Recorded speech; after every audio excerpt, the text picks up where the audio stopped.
Good morning.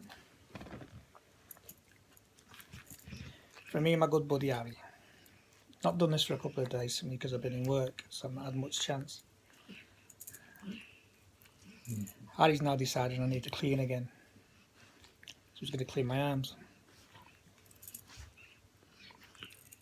Today, we would like to talk about hypocrisy. More so about hypocrisy in regards to the people that actually are in charge.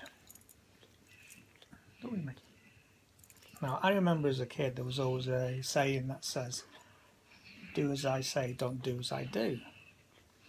And that mainly came from people in charge. Parents, mostly. And then we had governments, teachers and all the rest of it. Now the problem we've got is, the hypocrisy of that is a lot of our governments are now saying, do as I say, don't do as I do.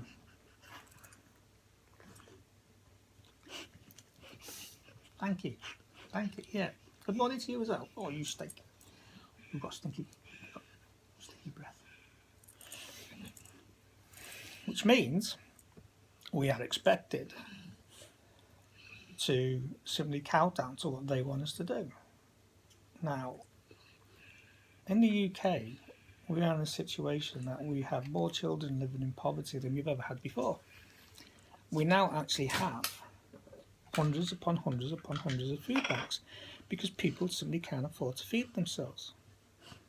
Now, it's not a new phenomenon, but I think the last time we had it was in the 30s during the Depression.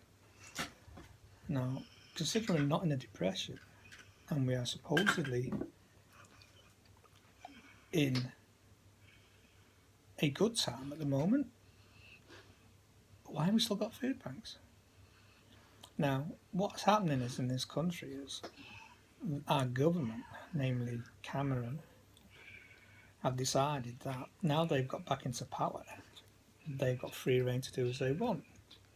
They believe, right, well, where can we make cuts?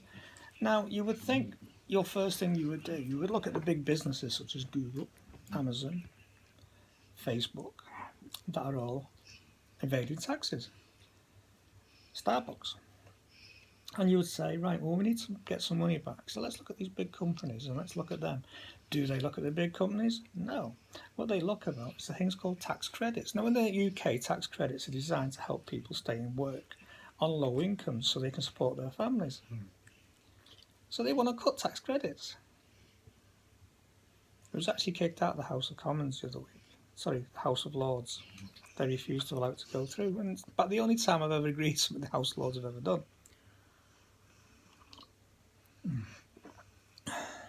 So they can't do it. So they're looking at other ways of cutting back on benefits. Now, look at where you're losing money from mainstream first.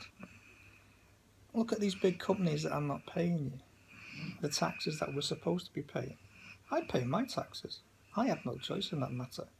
I can't class myself as being offshore. So, unfortunately, my taxes get taken out of source.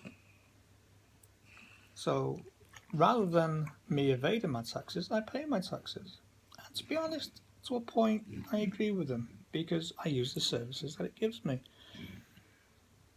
So, why are we allowing these big companies to walk away with it? Because the hypocrisy is that our government's run by the old school brigade, who themselves are multimillionaires and who themselves are only interested in looking after businesses rather than the working man on the street.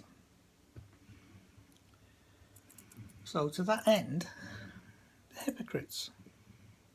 Now what's really put a rocket up my ass and wound me up of late is, and you're going to have to pardon my French because I'm going to swear, if you don't want to hear me swear, turn off now. This fucknut called Cameron recently has decided he wants a private jet and is paying £10 million to have it refurbished. What's wrong with all the planes that we have and getting chartered flights like everybody else? No, this old school boy wants his own private jet. What a tosspot. Isn't he? He doesn't care, but give him the chance, I'd let him bite his ass.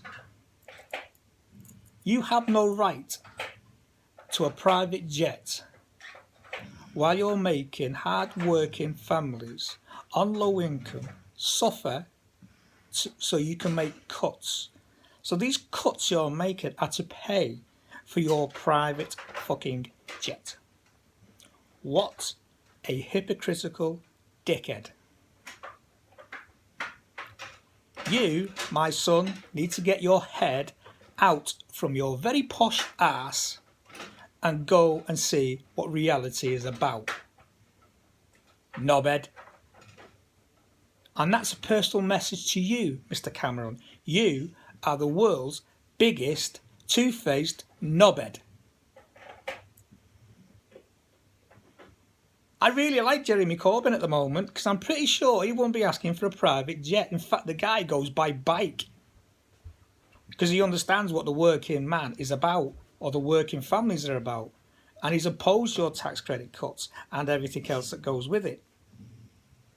We have junior doctors going out on strike for the first time since I've known. Why? Because these arseholes are trying to take money off these people that work hour after hour after hour. They throttle our NHS services because they want to save money. Sorry, you're talking about people's health. You don't save money when you're talking about people's health and the health of the nation. Leave the junior doctors alone. Leave the nurses alone. You couldn't do what either of these two professionals do in a week. You couldn't do it. You couldn't hack it. I couldn't hack it. They are some of the hardest working people in this country, and you want to throttle them. What a dickhead. Me personally, I support everything the junior doctors, nurses and everybody else want to do to make this government sit up and take notice. And if it means walking up to David Cameron and saying, "Dear David, you're a dick," so be it. Sorry. Not in the best of moods today. I've just done 2 day shifts. I'm due on night, so I'm a bit touchy. NIH. Bit touchy. You don't care. I need to learn to be as laid back as him. And say bye-bye, Harry. Say bye-bye. He'll just burp at you instead. Bye.